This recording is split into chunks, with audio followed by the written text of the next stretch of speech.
Damai sejahtera yang melampaui akal, itulah yang menguasai hati dan pikiranmu.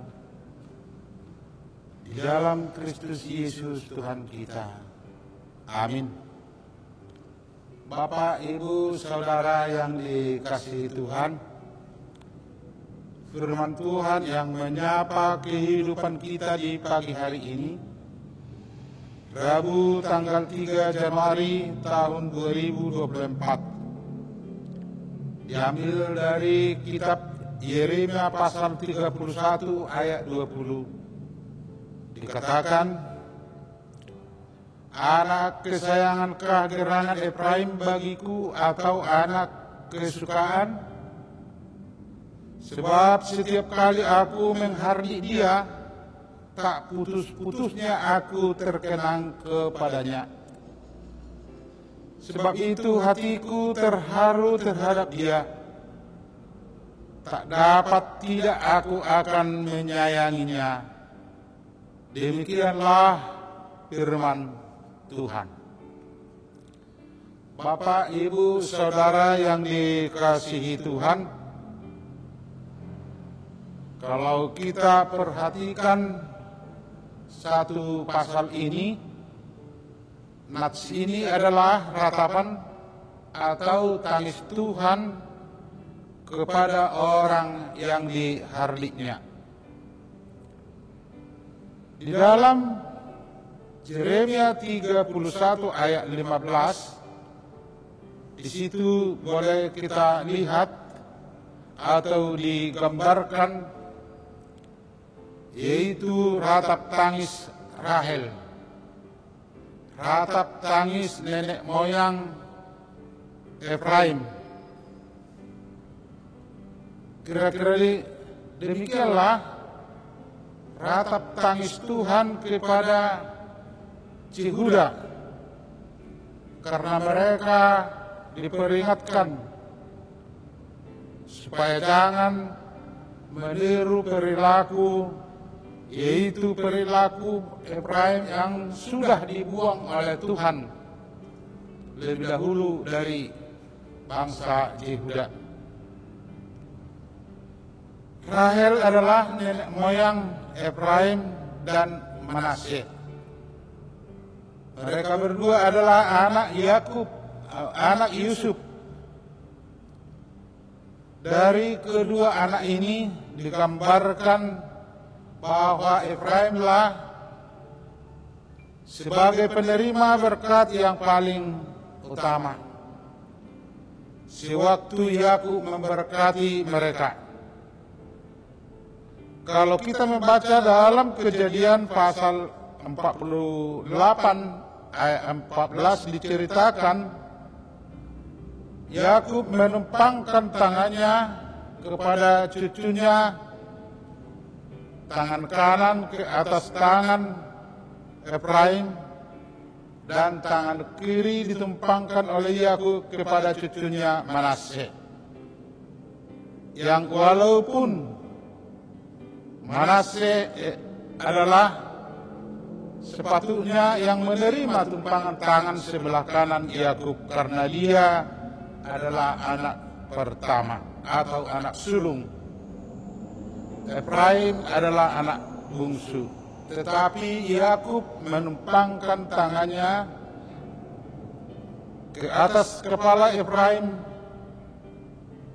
dengan tangan kanan Yakub sendiri.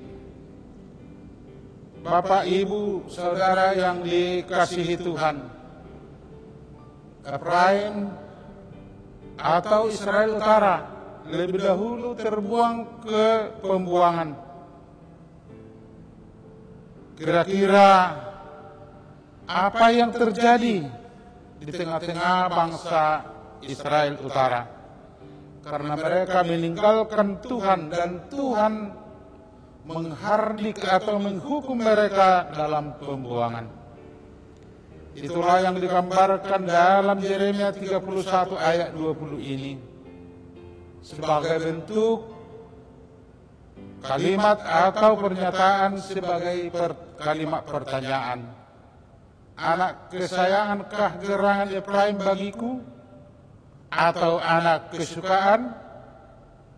Tetapi sekaligus dijawab, sebab setiap kali aku menghardik dia, tak putus-putusnya aku terkenang kepadanya. Sebab itu hatiku terharu terhadap dia, dan tak dapat tidak aku akan menyayanginya. Jadi yang walaupun Efraim dihardik atau dibuang, kasih Tuhan tetap kepada mereka.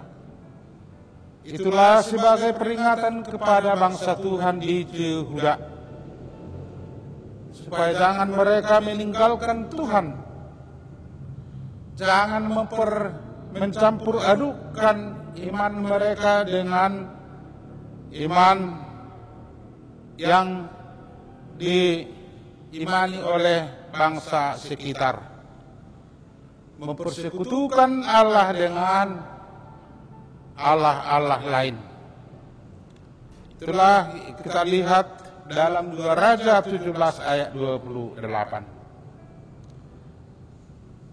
Yang walaupun mereka pada saat di dalam 2 Raja tersebut mereka melakukan pembaharuan terhadap agama Yehuda, tetapi mereka melakukan pertobatan itu dengan setengah hati. Dan melalui peringatan Tuhan, seperti firman Tuhan yang kita dengar di pagi hari ini, bahwa ratap tangis Tuhan, kasih sayang Tuhan tetap kepada bangsa atau kepada bangsa Israel Utara, dan demikian juga kepada bangsa Yehuda. Hardikan Tuhan adalah sebagai kasih-Nya, supaya mereka mengenal bahwa kasih Tuhan itu tetap dan tidak ada putus-putusnya, dan Tuhan sendiri dikatakan selalu terkenang kepada bangsa Israel Utara dan bangsa Yehuda sendiri. Sama halnya dengan firman Tuhan yang kita dengar ke dalam kehidupan kita sehari-hari. Kita adalah umat yang dipilih Tuhan, umat yang disayang Tuhan. Tetapi apabila kita melakukan yang tidak sesuai yang diinginkan atau melanggar hukum Tuhan, Tuhan masih tetap menyayangi kita. Tuhan pasti menghardik kita. Tuhan pasti memperingatkan kita.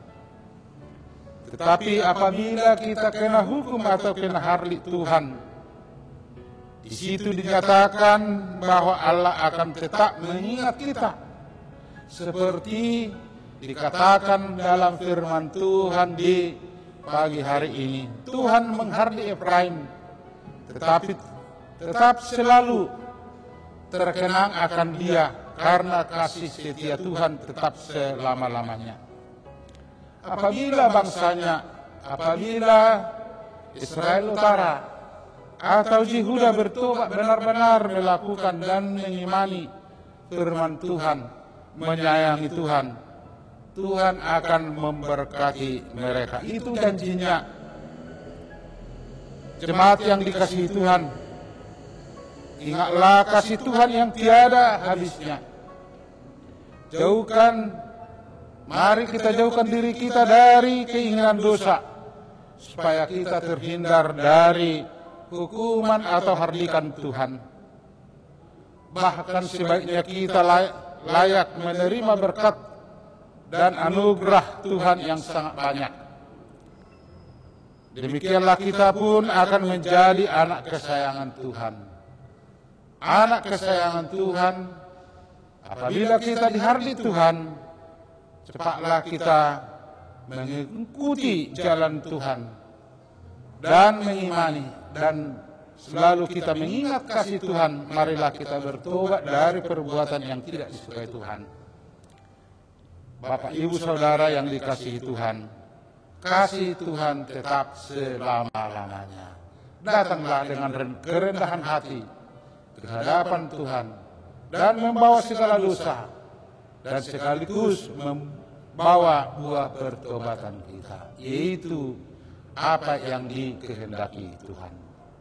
Lakukanlah itu sebagai seorang yang sudah diberkati Tuhan sendiri. Amin. Mari kita berdoa. Ya Allah Bapa kami yang di surga, puji dan syukur kami ucapkan di pagi hari ini.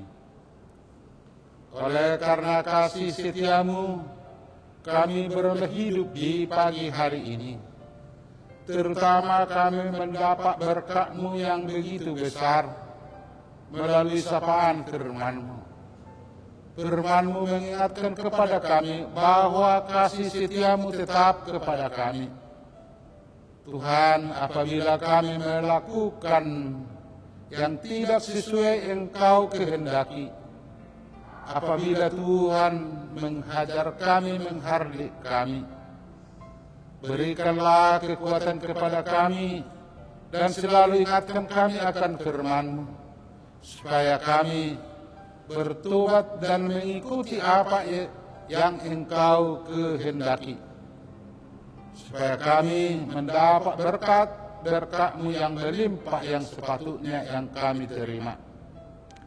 Tuhan, dosa yang kami perbuat itulah penghalang berkat untuk kami.